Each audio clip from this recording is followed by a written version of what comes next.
how are you? Today's not a normal day. It is not normal. I have not felt normal in a while. My body's going through something. But I don't know if you saw the cover, but I'm talking about the time I was homeless with Johnny Depp. Yes. Not the real Johnny Depp, because let's face it, if I was homeless with the real Johnny Depp, was I ever going to be homeless? No. And would anyone have shat in his bed by then? No. Sorry, had to crack that joke. All right, I'm sorry. Hashtag not really. But all right, so the time I was homeless. Let's back it up because there's a little bit of a backstory before I actually get homeless. Okay, so I am 18 years old. I just turned 18 about 12 hours before me and my friend decided to go down to Hollywood Boulevard. All right, so I just turned 18. The night before, I had spent the time with my best friend and my ex-boyfriend, I think, at that time. Or maybe... Yeah, because I lost my virginity to him at 17. So, yeah, it was my ex. We all went to like a hookah bar and we had so much fun. And then that night, my best friend and I were looking at each other. We're like, we don't want to go home. And she's like, I know. You just turned 18. I've been waiting months for you to turn 18 so that we could like do random stuff at midnight. I go, yeah, we have no curfew. Yeah. We go down to Hollywood. Let's just walk around because we can. Because it's legal to. So we did. And we bought a pack of cigarettes because we could. I made myself so lightheaded because if you don't know, you know now, I am a stoner. And I inhaled that shit like I was taking a hit from a joint. Bad mistake. So anyway, we're walking around and literally like half of these guys are like hitting on us, asking us for cigarettes. We think we're so cool. We're passing them out like they're candy, yada, yada, yada. And it's like 2 or 3 in the morning. And my friend and I are like, okay, like, let's go home so our moms don't like freak out. And then we'll just hang out tomorrow in a few hours. Okay, all right, let's go home and take a nap. So she drops me off. I go home. Sick as a dog off of freaking smoking cigarettes and inhaling those bad boys. To the next day, we wake up, we pick up our other friend who happens to be Sarah as well. So it's Sarah, Bianca, and I. And we decide to go down to Hollywood Boulevard again because apparently now that's like the crack. That's the crack place to hang out. I shouldn't say crack place, even though there has been done. Well, randomness of me. Anyway, so we get down there and we're all walking around. And at this point, it's definitely afternoon. It's definitely it's after 12. The streets are alive and active. The tourists are there. You see all the impersonators out. And then I see him. I see Johnny motherfucking Depp, the impersonator, Johnny Depp. And I'm like, man, this guy looks really like Johnny. He looks really good. And at this moment, he was dressed as Jack Sparrow. And boy almighty, did he know how to let me just tell you, me and this guy, his nickname on the street was Coyote. If you know anything about the Hollywood Boulevard, if you've heard anything about people, you heard Coyote's bad news. He is. I should have fucking listened to Elmo. My God. Yes, I have stories like that. I'm like, I should have listened to Elmo. Yeah, because the Elmo character was telling my mom, like, yo, this guy's bad news and your daughter keeps coming out and flirting with him. And for 4 years, him and I would go down there on the weekends after work and hang out with him. He would flirt with me. I would flirt with him. I was like, I'm 18 and in love, and I could maybe marry a Johnny Depp impersonator. Really? Yes, I was that in. That's how lost in that daydream I was, and God almighty.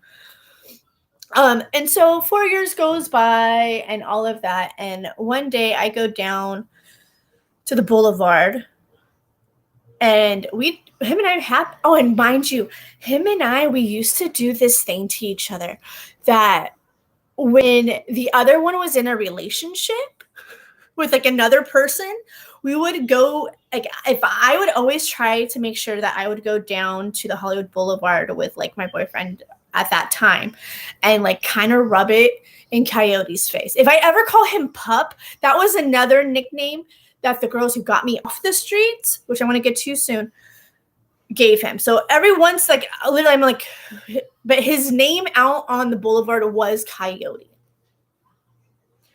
And so we would do this like, haha, I'm making out with someone else, stupid shit. Like, that's what it was. It was pure stupid. And looking back at it, going, damn,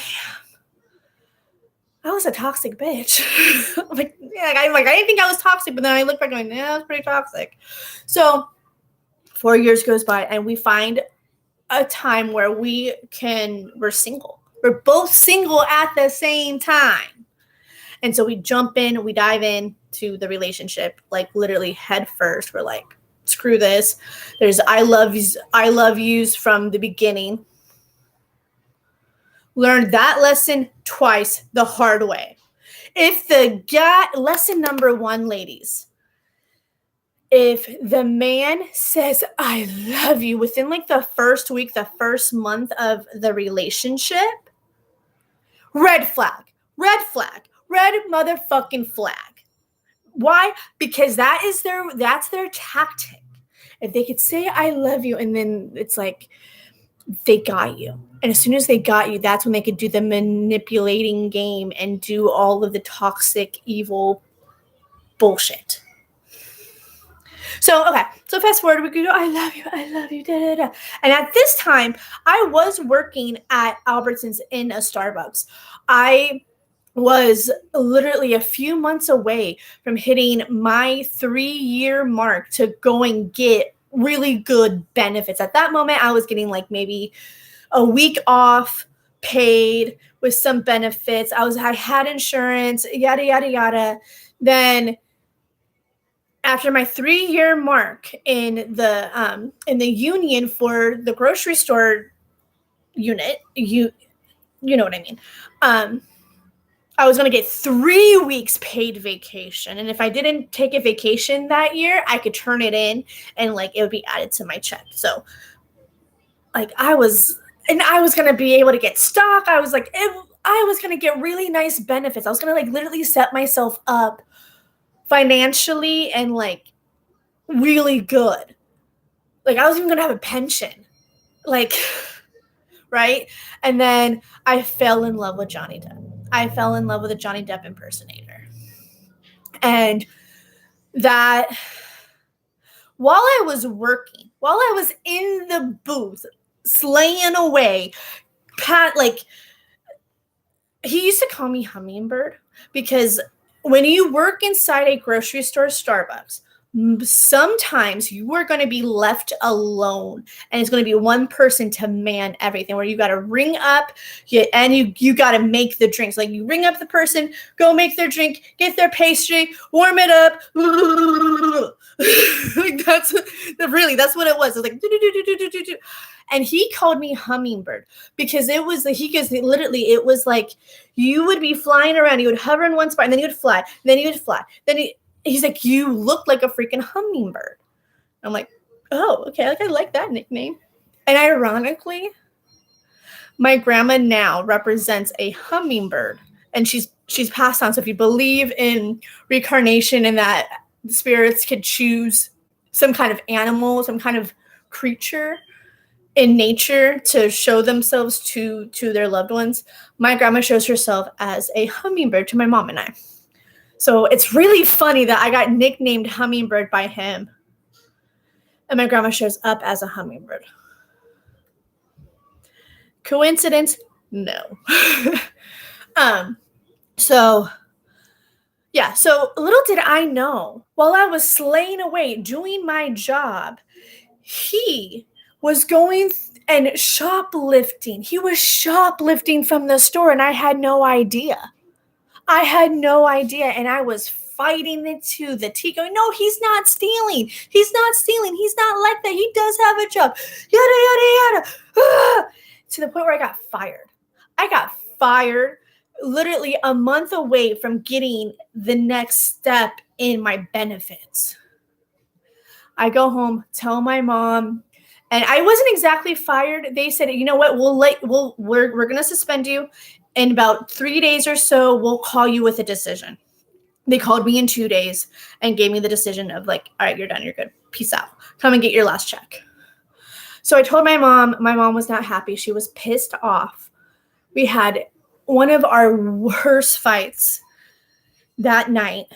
And literally she gave me an ultimatum where she goes, you either choose this guy or you choose me. And I chose him. Yeah. And mind you, if any of my mom's friends are watching this, do not talk to my mom about the homeless phase in my life. She doesn't like it. Obviously, she has every right to not like it because her daughter was homeless. And it was my decision. I am a Capricorn. I am stubborn as fuck. So, like, it was a lot of things.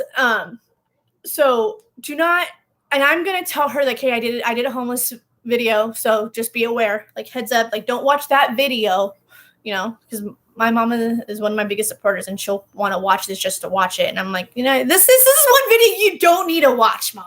You don't have to watch this one. It's okay. I know you love me. Let's not trigger anything. So, okay. So what happened? What did I do? I took all of my money that I had left, literally grabbed a backpack and just shoved a bunch of shit in it, like what I could. And I even remember grabbing my Little Mermaid, the Christian Andersen version, like the original Little Mermaid version. I threw it in there. I don't know where that is now, to be honest with you. I don't even know if I have it. It's not like I can't find it, but still, that's the idea of losing it. I love Little Mermaid. I am branded with Homegirl. Okay. So, I know I grabbed that like as a comfort thing. I'm like, okay. So the first night I did not sleep on the streets. We went to a hotel and and it was like, okay, let's just stay here. It was like one of those hotels in, like right before downtown MacArthur Park area in LA. If you don't know MacArthur Park area, it's not the greatest area. It is scary at night. It's all the homeless, the crackheads come out. Like it's really scary and really dicey. And at night, especially, you don't want to be walking around alone. Just saying, if you're a female. Like, I don't want to, like, put that fear, but, like, if you could not walk around at night in MacArthur Park, don't do it. So we spend that night there, yada, yada, yada. And mind you, I was on the streets for probably a month. I was there for a solid 3 weeks. Those 3 weeks, my mom would come every day after work because she would have to pass Hollywood Boulevard anyway to come back from West Hollywood to get into North Hollywood. So she would stop by and we would see each other every day. We would kiss each other, hug each other. I love yous, all the things. So we did see each other and I am grateful for that. Like that was showing me that my mom likes, like, it was a weird phase. It was a weird phase between the two of us. And honestly, since then we have been nothing but repairing and it's been 13 years. It's been 13 years since I was homeless. No, be longer than that. Because it was 2010. 13 years since that. Sorry, I just had like a major epiphany just now. 13 years. Okay, so 13 years ago. So I would sleep on the street, and we would sleep behind the Sizzler on Highland, which was about 2 blocks away from Hollywood and Highland, where the Kodak Theater is. There was a Sizzler. There's not a Sizzler there anymore. Um, it was by like the Jack in the Box. It was past the Chick-fil-A. Like if you know Highland and you know the Sizzler, you're like, oh. So, and on the process of that, we even like met up with two people that he knew from being on the street because he was off and on homeless. Hello, another red flag that I chose to ignore. A man who worked the streets and was homeless and pretended to be somebody else. And I was madly in love with that. What the fuck? Huh? What is wrong with me? Or what was wrong with me? I needed to learn a lesson. That's what I needed to learn. So we are going and we're there for about 2 or 3 weeks. And the routine, we met up with these people, Viper and Ed. Oh my God, I remember their names. Ed freaked me out. He freaked me out. I felt like he wanted to sleep with me. Like, I was afraid to be alone with him. I even told that to Coyote. I was like, Coyote, like, don't leave me alone if you can with him. It's like, I'd rather be with Viper than him. And Viper, I'm trying to say this as nice as I can because I do believe in speaking nicely about people. Like, she helped us out. Like she was kind of like the mama hen of out there being homeless. And she told us where to go to the food line. She would make sure I ate. She made sure I was okay. She made sure my period was coming, all the things. She was disabled. She was an obese woman. She had a wheelchair. She had all of this. And one of the things I had to do to help her was like her pad situation. That I just got triggered with that. No, I didn't have to like be in it, but like I had to help with the pads. And oh my God, the triggers, the triggers I'm feeling with this video. She like her being homeless. She wasn't the nice. She wasn't the cleanest, and I was just there trying to survive and just do what I was told, trying to help. And all of this because she allowed us to sleep with her behind the Sizzler with her and Ed. She said that apparently because Ed worked security on Highland, like he was one of those police, the police on the bikes that would just kind of patrol and make sure everyone was doing what they're supposed to be doing. They would go and he would do that. And because of that, he was friends with the police. So we were kind of like left alone. Like if I was with Viper and Ed and the police saw me, they wouldn't stop me and question me like, hey, why are you on the streets? And all of that. Do you need help? Yada, yada, yada. Because they were like, okay, she's with Viper. She's okay. Yada, yada, yada. While I was on the streets, though, one of the first few days, I found out that there was a crazy rapist, homeless rapist dude roaming the streets. And apparently out there, for those who don't know, you know what the police do with the homeless?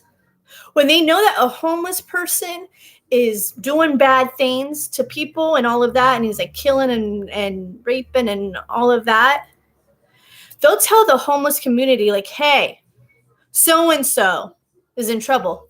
You all take care of it. What? Yeah. They don't take care of the homeless like that. They have the homeless take care of the homeless. Imagine that. Imagine that. It's like, I was mind blown by that, going, wait, they're not even going to go after and try to find this dude. They're just going to have the homeless people take care of it. I don't even know what happened to him. I don't even know if he's still on the street. I don't know what happened to that dude. But that still to this day has stuck with me, like where it's like they have told people to the homeless take care of the homeless with the police. Okay, so 3 weeks goes by and I meet my best friend now, Mishi, and her friend Debbie, Auntie Mama Debbie. And we meet up, and little did I know that Mishi was actually having dreams of taking someone off the streets. Like she knew she had to save someone. Like that was the dream she kept having, and she would come down to February 1st, I think, because her being disabled, her check always came on the 1st, and she would always take care of rent. Like while Debbie was working, she would take the car, take care of rent, get out of the house, do things. And then, hold on, I'll get to that point in a minute. And so she would come into Hollywood and Highland. We would just hang out and talk and everything. And from there, we both met this guy, Howard, who was a sweetheart.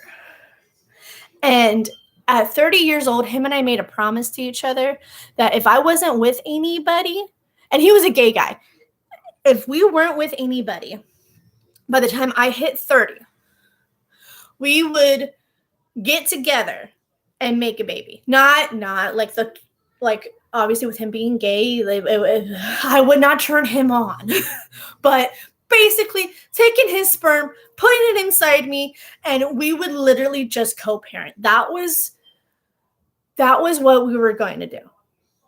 And I was all about it because he was a super sweet guy. He claimed he had money, but I didn't care about the money. But I just really loved Howard's spirit. And I think his name was Howard. I don't remember. I know his face. And I'll get to that, why I might seem a little sad when I talk about him. When I met him, then literally 24 hours before, he went through a major life experience. He saw the love of his life get hit by a car in front of the hotel that they've been staying at. Yeah. And so I met him at an emotional mess. And I was an emotional mess because I was on the streets and all of that. So I think that's what bonded us, was our emotional messes. Yeah. So he tells me, he was kidding. He's like, do you really want to be on the streets with Viper and Ed? I go, no, I don't. But I don't want to go home. I don't want to go home. I don't want to, And he goes, well, then why don't you come up to the hotel that I'm staying at? You come in, you walk all the way up to the W, and I'll get you in. Okay. He gives us our number. That night, I almost said my husband's name. I told Coyote, hey, let's do this. Let's walk all the way up there and just do this. I can't be with Viper and Ed anymore. This is too much. And he goes, okay, all right. So we literally walked from Hollywood and Highland all the way down into West Hollywood. Past Santa Monica. We walked all the way up Santa Monica, past La Cienega.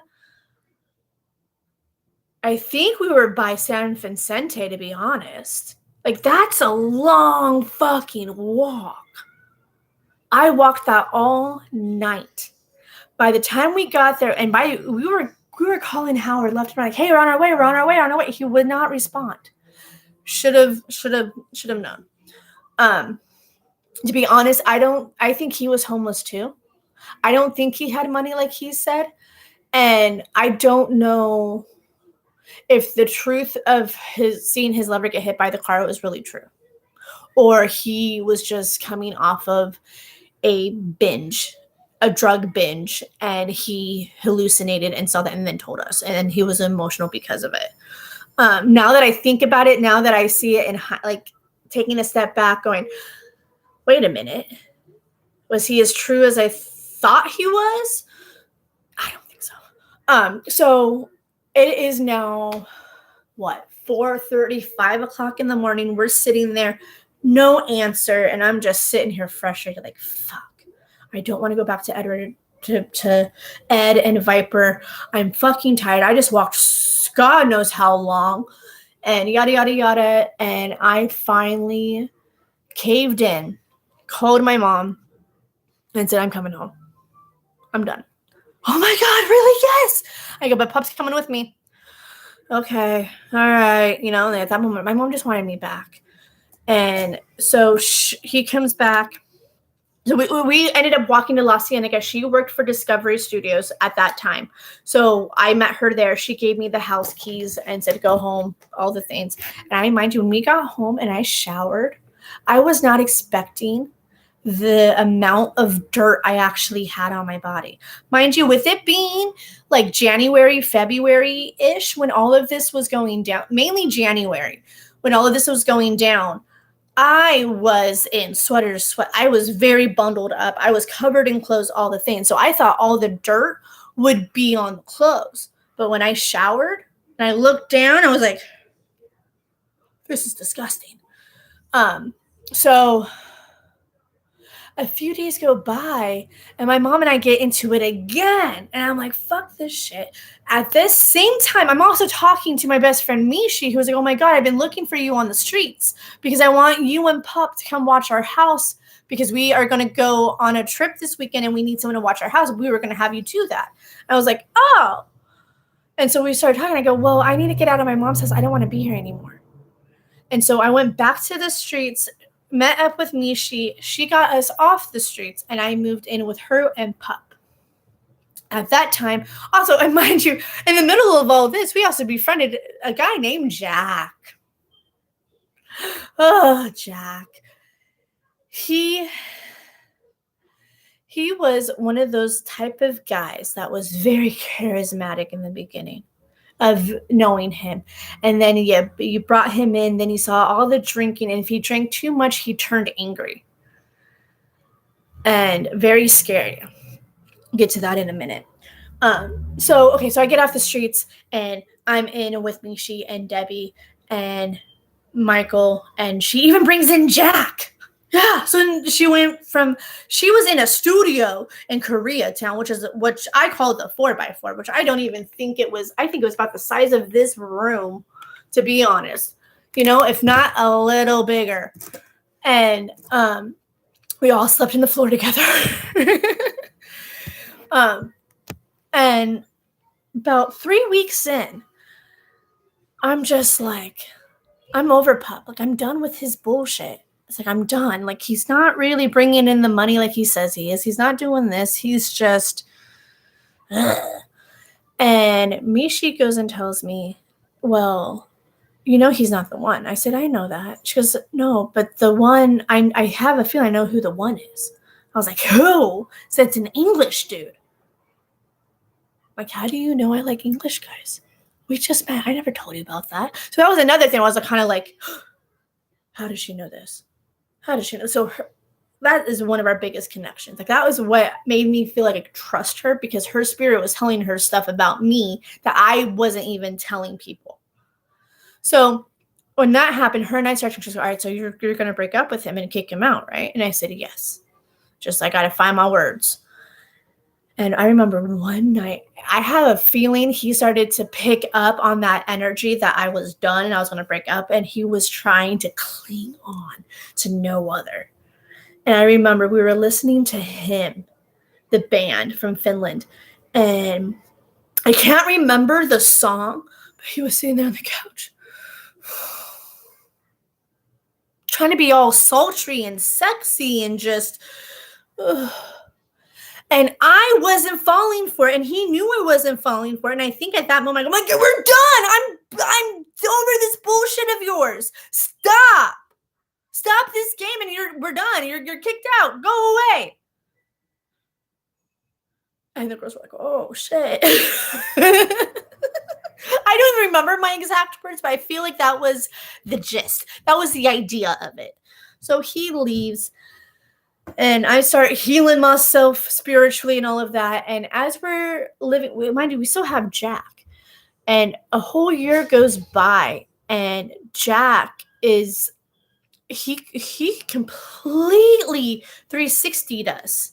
He went from this fun-loving guy, yeah, let's just party and do. We weren't party animals, but he had good energy. Then he started drinking, and he would isolate himself in the kitchen. And he had a little space for his bed, and he had a little shelf. He had his own little nook in the kitchen.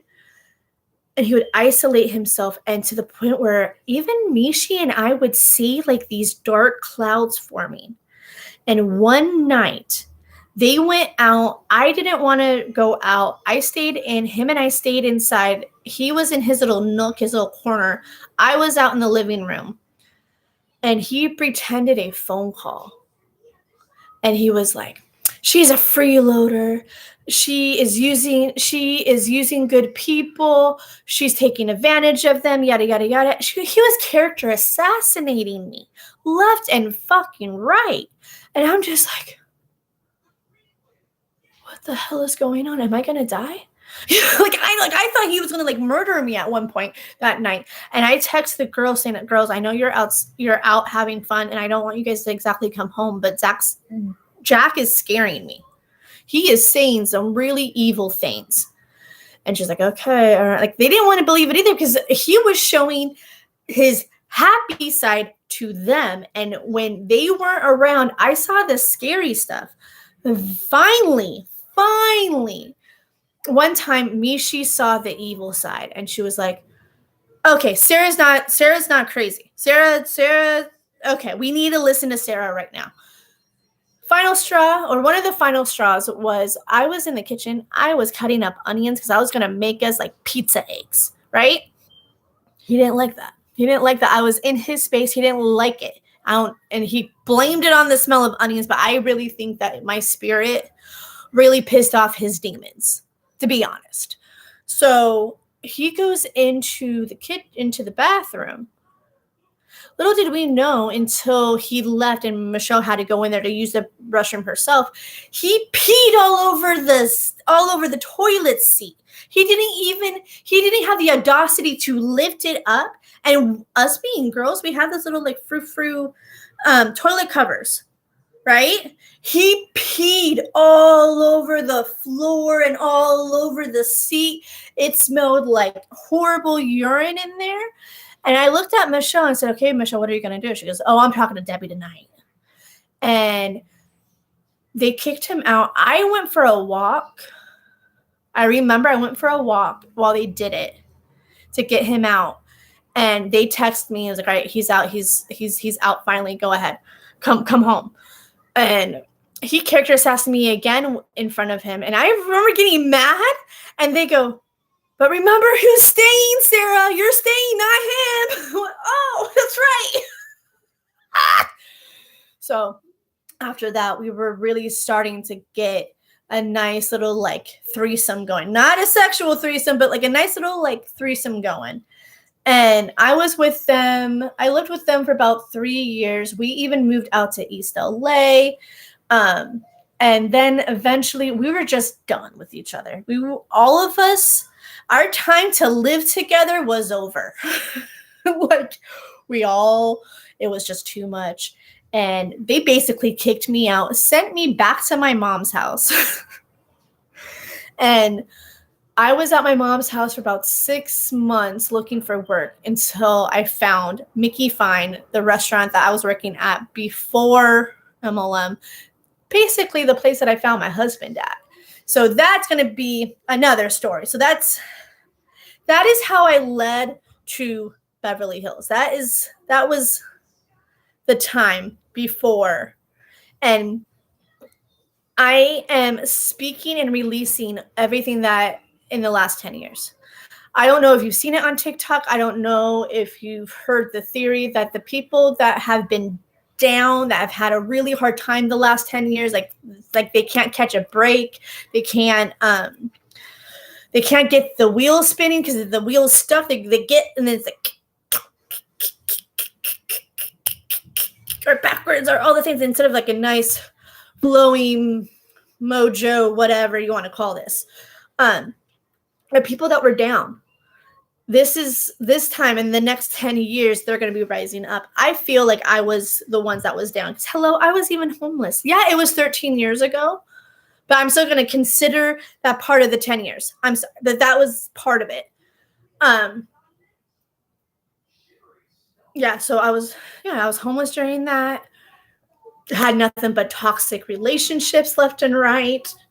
Then I meet my husband, all of that. So we will be talking more about toxic relationships, red flags in February, because let's face it, toxic relationships are a real thing. I'm even going to talk about the good relationships, like the good stuff. So I think that I have a good relationship in there somewhere. That's not my husband's, or the one with my husband. But on that note, thank you so much for jumping on, watching. And if you've been watching the replay, hashtag replay. And remember, don't forget to subscribe, hit like, comment, share this left and right. Help me grow this YouTube. Help me grow my voice. Help me grow as a person and all that. So, all right. Thank you guys for listening. And I feel a lot better because before this I had a funk. And now I'm not so funky. Yay.